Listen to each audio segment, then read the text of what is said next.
Sudah lama Farel Prayoga merasa ada ruang kosong dalam hidupnya. Meski ia kini dikenal sebagai penyanyi muda berbakat yang digandrungi seantero negeri, namun jauh di dalam hatinya, ada satu tanya yang belum pernah terjawab, di mana ibu kandungku sekarang? Sejak kecil, ia hanya mengenal sosok ibu yang selama ini mengasuhnya, namun ketika usia 8 tahun, sebuah rahasia terungkap bahwa itu bukan ibu kandungnya. Sejak saat itu, Farel mulai memendam banyak hal. Ia menyimpan rindu, tapi juga takut. Takut bertanya, takut kecewa. Banyak malam ia habiskan dengan memeluk bantal, memandangi langit-langit kamar sambil bertanya dalam hati, apakah ibu kandungku juga merindukanku? Popularitas dan kesibukan tak mampu menghapus perasaan itu. Di balik tepuk tangan dan sorotan kamera, ia tetaplah seorang anak yang kehilangan sosok paling awal dalam hidupnya. Namun Farel memilih diam, menyimpan segala tanya dalam suaranya saat bernyanyi. Manajernya, Pak Hendro, suatu hari menyadari ada beban emosional yang tersimpan dalam diri Farel. "Kalau kamu rindu, jangan disimpan terus, Rel," katanya lembut saat mereka duduk di belakang panggung. Farel hanya mengangguk pelan, tanpa menjawab. Hari demi hari, Pak Hendro diam-diam mencari tahu. Ia menghubungi beberapa kenalan lama keluarga Farel, mencari informasi tentang keberadaan ibu kandungnya. Meski tak mudah, satu persatu titik terang mulai muncul. Dan akhirnya, satu nama muncul di tengah pencarian, seorang wanita sederhana yang tinggal di pinggiran kota, bekerja sebagai buruh cuci. Farel sempat terdiam lama ketika diberitahu. Tangannya gemetar, dadanya sesak. Ia tak tahu apakah ia siap untuk bertemu atau bahkan mendengar suara ibunya. Apa dia masih ingat aku? Apa dia masih menyayangiku? Pikirnya. Setelah merenung panjang, Farel akhirnya memberanikan diri. "Pak, aku pengen ketemu. Tapi, kalau aku nggak kuat, Pak Hendro temenin ya," katanya lirih. Pak Hendro menepuk bahunya pelan, memberi dukungan penuh. Acara televisi FYP Trans 7 kemudian menjadi pilihan tempat yang aman untuk mempertemukan mereka. Disusunlah satu skenario khusus. Pihak acara bekerja sama dengan Pak Hendro agar pertemuan ini berlangsung penuh kejutan, namun tetap hangat dan penuh hormat. Hari itu pun tiba. Farel mengenakan setelan santai berwarna coklat kemerahan, wajahnya tampak tegang. Ia tidak tahu bahwa ibu kandungnya sudah berada di balik panggung. Di hatinya hanya ada satu harapan, semoga pelukan ini benar-benar nyata, bukan mimpi. Dan di sudut ruangan lain, seorang ibu berkerudung lembut warna pink, berdiri gemetar. Tangannya memegang foto kecil Farel semasa bayi. Matanya sembab, hatinya bergetar. Setelah bertahun-tahun menahan rindu, hari ini ia akan bertemu dengan darah dagingnya sendiri. Studio Trans 7 hari itu terasa berbeda. Lampu sorot menyala hangat, namun suasana di balik panggung justru dingin oleh ketegangan. Raffi Ahmad, sang host, terlihat menatap Farel dengan penuh empati. Ia tahu, tak mudah bagi bocah seusia Farel menghadapi pertemuan yang akan mengubah hidupnya selamanya. "Farel, ada seseorang yang ingin bertemu kamu," ucap Raffi dengan suara pelan, mencoba menenangkan. Farel menunduk, tangannya bergetar. Ia belum siap, tapi ia tahu ia tidak bisa mundur sekarang. Perlahan, Raffi memberi isyarat pada kru di balik layar. Tirai kecil terbuka, seorang wanita berkerudung pink melangkah pelan, menatap Farel dari kejauhan. Saat matanya bertemu dengan mata anaknya, air matanya langsung tumpah. Ia berhenti di tengah panggung, tak sanggup melangkah lagi. Farel mengangkat wajahnya. Pandangannya tertuju pada sosok itu, sosok yang selama ini hanya hidup dalam bayang-bayang mimpinya. Ia mengerjap, bibirnya bergetar, matanya membesar. Itu ibuku. Langgeng, langgeng anakku, suara lembut sang ibu. Terdengar lirih, nyaris tercekat tangis. Hanya itu yang ia sanggup ucapkan. Nama asli Farel, yang sudah lama tak terdengar, kini menggema dalam sepi studio. Farel melangkah pelan, hanya 2 langkah, lalu 2 langkah lagi. Ia seperti anak kecil yang kembali belajar berjalan, namun bukan karena takut jatuh, melainkan karena takut mimpinya pecah sebelum disentuh. Dan ketika jarak mereka hanya 1 meter, sang ibu membuka tangannya lebar. Nak, Farel tak menunggu lagi. Ia langsung memeluk tubuh itu, tubuh yang sangat ia rindukan, bahkan sebelum ia tahu siapa pemiliknya. Tangis Farel pecah. Ia menangis sejadi-jadinya.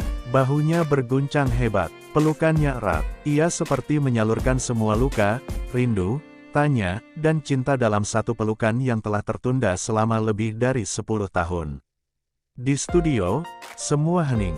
Raffi Ahmad menunduk. Air matanya menetes diam-diam. Kamera menyorot wajah haru penonton. Tidak ada dialog yang dibutuhkan. Pelukan itu berkata lebih dari 1000 kata.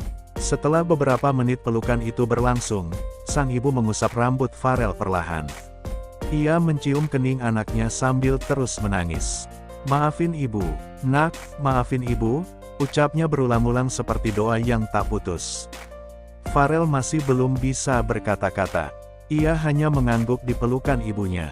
Tangisnya mulai mereda, tapi dadanya masih sesak. Ia seperti baru saja membongkar bendungan perasaan yang telah lama ia kunci rapat. "Kenapa ibu pergi?" tanya Farel akhirnya, pelan dan berat. Suaranya seperti luka yang baru dibuka kembali. Sang ibu menggenggam tangan anaknya, menatap wajah itu yang kini tumbuh dewasa. "Ibu nggak pernah pergi karena nggak sayang. Ibu pergi karena keadaan memaksa. Ibu bukan ibu yang baik. Tapi ibu selalu mendoakan kamu setiap hari," jawabnya dengan suara parau. Ia menunduk, merasa tak pantas menatap anak yang telah tumbuh begitu hebat tanpa dirinya. Farel hanya diam. Ia tahu luka itu tidak akan langsung sembuh. Tapi satu hal yang ia rasakan saat ini, ibunya tak pernah benar-benar melupakannya. Dan itu sudah cukup untuk membuatnya bertahan. "Selama ini aku cuma pengen tahu, ibu baik-baik aja atau enggak. Aku takut kalau aku nyari, aku malah ganggu kehidupan ibu," ucap Farel, lebih tenang. Ia menatap wajah ibunya, wajah yang mirip sekali dengannya. "Tidak, nak, ibu justru nunggu kamu. Setiap hari, ibu nunggu kabar kamu. Tiap lihat kamu di TV, hati ibu meledak.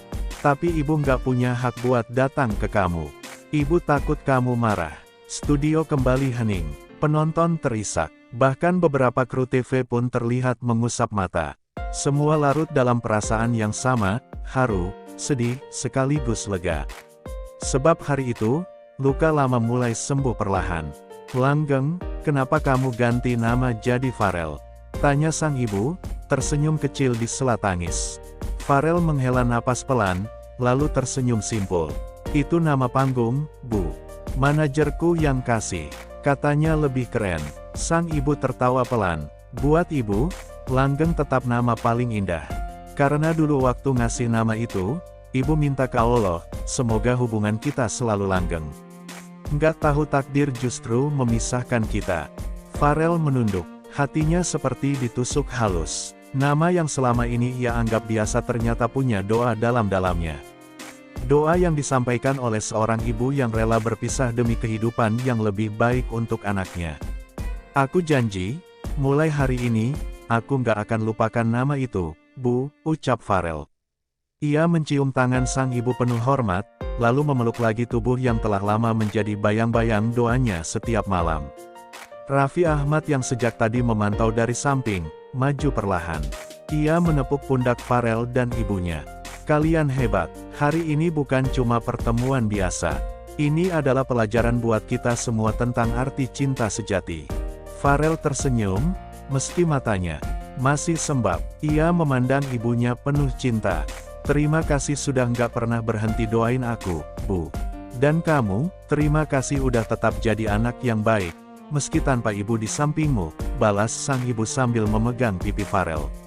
"Kamu luar biasa." Hari itu, seluruh Indonesia menyaksikan bukan sekadar pertemuan, tapi penyatuan kembali hati yang terpisah oleh waktu, keadaan, dan takdir. Momen itu akan dikenang sebagai salah satu adegan paling menyentuh dalam sejarah pertelevisian tanah air. Setelah suasana mulai tenang, Raffi Ahmad menghampiri sang ibu yang masih menggenggam tangan Farel dengan erat. Ia menyodorkan mikrofon dengan lembut, lalu berkata, "Bu, kalau ibu tidak keberatan, boleh kami dengar sedikit kisah ibu selama ini?" Sang ibu, yang kemudian diketahui bernama Bu Ratna, mengangguk perlahan. Matanya masih sembab, tapi ia berusaha tersenyum. Saya hanya seorang perempuan biasa, Mas Raffi. Setelah pisah dari anak ini, hidup saya terasa seperti jalan tanpa arah. Ia bercerita bagaimana ia harus berjuang sendiri setelah perceraian dengan ayah Farel. Tidak memiliki banyak pilihan, ia bekerja serabutan, mencuci pakaian tetangga, dan hidup berpindah-pindah. Saya tahu saya ibu yang gagal, tapi saya tak pernah berhenti berdoa untuk langgeng, ucapnya lirih. Raffi dan para penonton menahan napas saat mendengarkan kisahnya. Ia tidak menangis karena ingin dikasihani, tapi karena rasa bersalah dan cinta yang teramat dalam.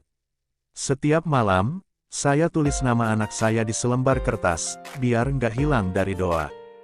Farel yang duduk di samping ibunya mendekap erat. Ibu nggak gagal, aku yang mungkin belum cukup berani nyari ibu dulu, bisiknya. Sang ibu menggeleng cepat, jangan bilang begitu, ibu yang harusnya nyari kamu. Apa yang ibu rasakan saat tahu Farel jadi penyanyi terkenal? Tanya Raffi pelan. Bu Ratna tertawa kecil sambil menghapus air mata. Bangga, sangat bangga, tapi juga sedih. Saya nonton dia dari layar TV, tapi tak bisa menyentuh atau memeluknya. Raffi menunduk. Bu, hari ini banyak orang yang tersentuh karena cinta seorang ibu. Tidak ada yang sempurna di dunia ini, tapi cinta ibu ke Farel sangat luar biasa. Tepuk tangan pun terdengar dari seluruh studio.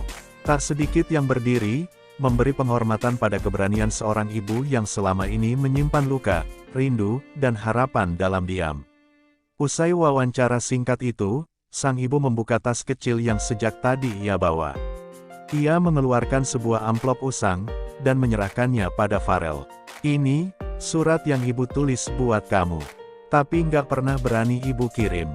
Farel membuka amplop itu perlahan. Isinya hanyalah selembar kertas dengan tulisan tangan yang sudah mulai memudar. Untuk langgengku yang jauh di sana, begitu kalimat pertamanya. Ia mulai membaca, dan suaranya bergetar saat menyusuri baris demi baris kata. Dalam surat itu, sang ibu menceritakan betapa ia merindukan Farel, bagaimana ia selalu menyesali keputusan masa lalu, dan betapa ia berharap bisa mendengar suara tawa anaknya walau sekali saja.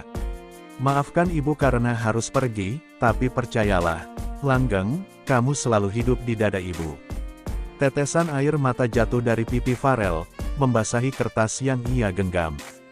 Bu, surat ini seperti obat yang menyembuhkan separuh hatiku, ucapnya pelan. Ia memeluk sang ibu lagi, kali ini lebih tenang, lebih damai. Raffi mengangguk pelan. Ia tahu, momen ini bukan dibuat-buat. Ini bukan sekadar acara televisi. Ini adalah pertemuan dua hati yang telah lama patah dan kini saling menyembuhkan. Penonton ikut terbawa suasana. Seorang wanita di barisan depan terlihat menggenggam tangan anaknya sendiri lebih erat. Seolah kisah Farel dan ibunya menjadi cermin untuk hubungan mereka yang selama ini renggang. Aku nggak akan simpan surat ini, Bu. Aku bakal laminating, taruh di kamar, biar aku selalu ingat kalau ibu pernah menulis surat dengan cinta seperti ini, ucap Farel. Ibunya hanya tersenyum sambil mengusap pipinya. Di balik panggung, Pak Hendro menahan haru. Ia tahu betapa Farel selama ini menyimpan luka dalam diam. Kini, luka itu mulai mengering, walau belum sepenuhnya sembuh. Tapi ini langkah besar untuk penyembuhan. Farel menatap surat itu sekali lagi. Surat yang tak pernah dikirim, tapi akhirnya sampai juga, tepat di waktunya. Tuhan memang tak pernah salah memilih waktu. Tiba-tiba, salah satu kru memberi isyarat kepada Raffi. Mereka telah menyiapkan kejutan tambahan. Sebuah gitar diletakkan di panggung. Raffi menghampiri Farel, "Rel, kamu mau nyanyiin sesuatu buat ibu?" Farel tersenyum tipis. "Boleh, tapi lagunya belum ada. Aku bikin sekarang ya, spontan." Studio hening. Semua menanti, menahan napas. Farel duduk dengan gitar di pangkuan, jari-jarinya mulai memetik perlahan. Melodi sederhana, tapi menyentuh. Lalu ia mulai bernyanyi. Lebih besar dari, "Ibu, aku datang dari luka. Tapi rindumu sembuhkan segalanya. Walau waktu memisahkan langkah kita, namamu tetap di dada, selamanya." Sang ibu menunduk, meneteskan air mata lagi. Lagu itu seperti suara hatinya sendiri. Sederhana, tapi tulus. Pharrell melanjutkan, lebih besar dari, aku dulu kecil bertanya dalam diam. Di mana peluk yang dulu ku rindukan? Kini kau di sini, genggam tanganku. Jangan lepas lagi, kita mulai baru. Tepuk tangan pecah. Raffi Ahmad berdiri sambil menahan tangis. Seluruh studio larut dalam emosi. Lagu itu tidak hanya untuk ibunya, tapi untuk semua anak yang pernah merasa kehilangan, dan semua ibu yang pernah berharap dalam diam. Selesai bernyanyi, Pharrell meletakkan gitar, lalu menoleh ke ibunya. Itu hadiah pertama aku untuk ibu, tapi bukan yang terakhir. Sang ibu hanya bisa memeluknya. Tak ada kata-kata yang cukup untuk membalas lagu itu. Sore itu, setelah acara selesai, Pharrell meminta waktu khusus bersama ibunya di ruang belakang panggung. Ia tak ingin pertemuan itu hanya jadi tontonan sekali lewat. Ia ingin membuat keputusan. Bu, mulai sekarang, aku pengen ibu dekat sama aku. Aku udah punya rumah kecil di Banyuwangi. Kalau ibu mau, tinggal sama aku aja, ucap Pharrell mantap. Sang ibu terkejut. Tapi nak, ibu nggak mau merepotkan. Kamu udah punya kehidupan sendiri, ada keluarga yang jaga kamu. Pharrell langsung memotong, ibu juga keluargaku. Dan aku butuh ibu. Pak Hendro yang ikut hadir menimpali, kami semua akan bantu, Bu. Pharrell ini luar biasa, tapi dia tetap anak yang butuh kasih sayang ibu kandungnya. Akhirnya, sang ibu mengangguk, dengan air mata bahagia. Baiklah, nak, ibu ikut kamu, asalkan kamu nggak keberatan makan masakan sederhana ibu setiap hari. Pharrell tertawa pelan, itu justru yang aku tunggu dari dulu. Hari itu, tidak hanya menjadi penanda pertemuan Pharrell dan ibunya, tapi juga langkah awal mereka menata hidup bersama. Bukan untuk menghapus masa lalu, tapi untuk menulis masa depan dengan cinta yang lebih utuh. Dan seluruh Indonesia menjadi saksi, bahwa cinta ibu dan anak, sejauh apapun terpisah, akan selalu menemukan jalannya untuk kembali.